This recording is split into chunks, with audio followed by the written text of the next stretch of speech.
പാലക്കാട് ചെർപ്പുളശ്ശേരിയിലുണ്ടായ ഒരു ദാരുണ സംഭവത്തിന്റെ വിശദാംശങ്ങളിലേക്കാണ് ഇനി വാർത്താമഴ കടക്കുന്നത്. വെള്ളിനേഴിയിൽ വാട്ടർ ടാങ്ക് പൊട്ടിവീണ് അമ്മയ്ക്കും കുഞ്ഞിനും ദാരുണാന്ത്യം.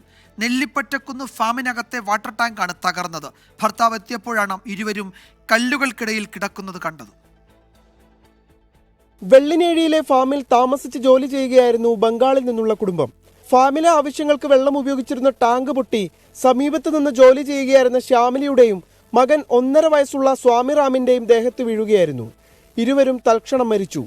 ഇവരുടെ ഭർത്താവ് തിരിച്ചെത്തിയപ്പോഴാണ് ഇരുവരും മരിച്ചു കിടക്കുന്നതായി കണ്ടത്.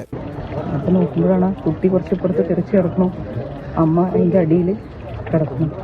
ഇവർ വേഗം ആശുപത്രി കൊണ്ടുപോകാൻ വേണ്ടിയിട്ട് കല്ലൊക്കെ മാറ്റി നോക്കി എല്ലാവരും കൂടിയിട്ട്, പക്ഷേ അപ്പോഴേക്കും ജീവനുണ്ടായിരുന്നുണ്ട്. ചെർപ്പുളശ്ശേരി പോലീസ് സ്ഥലത്തെത്തി തുടർ നടപടികൾ സ്വീകരിച്ചു. മൃതദേഹം ഒറ്റപ്പാലം താലൂക്ക് ആശുപത്രിയിലേക്ക് മാറ്റി. 24 പാലക്കാട്.